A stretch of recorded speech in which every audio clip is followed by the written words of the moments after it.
광주 에이스페어가 4년 연속 산업통상자원부 유망전시회로 선정됐습니다. 광주시는 관광 마이스 설명회를 개최했습니다. 광주시는 정율성 선생이 광주에서 지내온 발자취를 QR코드로 제작합니다. 여러분 안녕하십니까? GTN 뉴스입니다.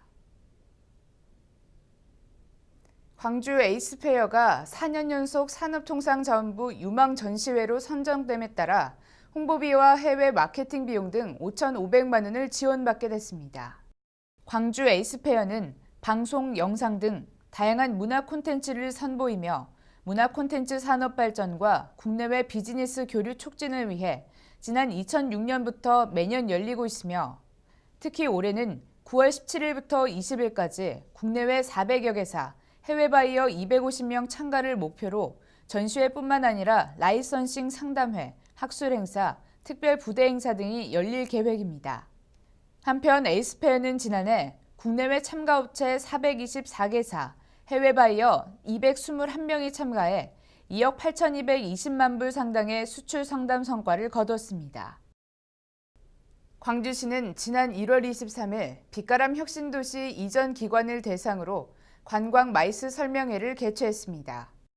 이번 설명회는 빛가람 혁신도시 이전 기관의 경영, 홍보, 대외협력 관련 부서 직원을 초청해 광주의 관광 인프라와 김대중 컨벤션 센터를 소개하는 자리로 전시 컨벤션 시설 현황과 광주관광 컨벤션 뷰로의 행사 지원 서비스 등을 소개하고 국립아시아문화전당과 양림동 역사문화마을을 둘러보는 일정으로 진행됐습니다. 광주시는 이번 설명회를 계기로 이전 기관들이 개최하는 전시 컨벤션을 광주에서 개최할 수 있도록 유도하고 지역 특성에 맞는 신규 행사 개최를 추진하는 등 관광 마이스 산업을 통해 상생 발전할 계획입니다. 광주시는 정율성 선생이 광주에서 지내온 발자취를 한편의 영상물로 볼 수 있도록 QR코드를 제작해 관광객들에게 제공합니다. 광주시는 정율성 선생의 고향인 광주 전경과 주요 발전상, 유년기를 보낸 불로동과 양림동을 소개하고 항일 사상 형성과 중국의 3대 음악가로 성장할 수 있었던 주변 여건 등을 담은 영상물을 QR코드로 제작합니다.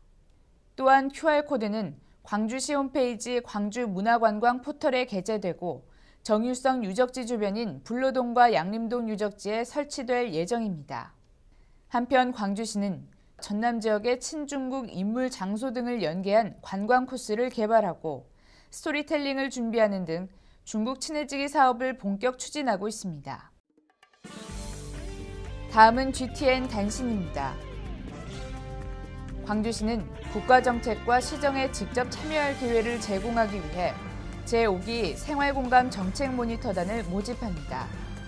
선정 시 3월 1일부터 1년간 생활공감 정책 아이디어를 발굴하고 국가정책 및 시정 모니터링, 나눔 봉사활동 등을 하게 되며 총 220명을 모집합니다. 신청은 1월 31일까지 생활공감 홈페이지에서만 접수할 수 있습니다.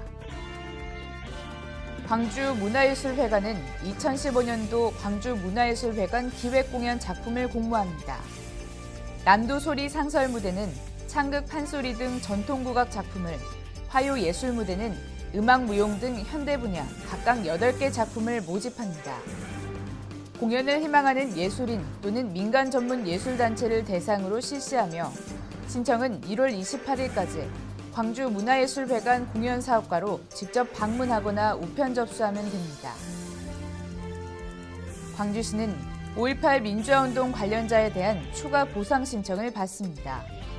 5.18 민주화운동 관련자 보상 등에 관한 법률 개정에 따라 지난 1990년부터 2006년까지 6차례에 걸쳐 실시된 보상에서 신청을 못했거나 불충분한 증거자료 제출로 보상금을 받지 못한 5.18 관련자 또는 유족을 대상으로 실시합니다.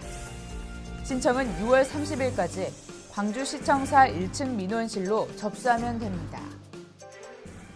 이상으로 GTN 뉴스를 마칩니다. 시청해주신 여러분 고맙습니다.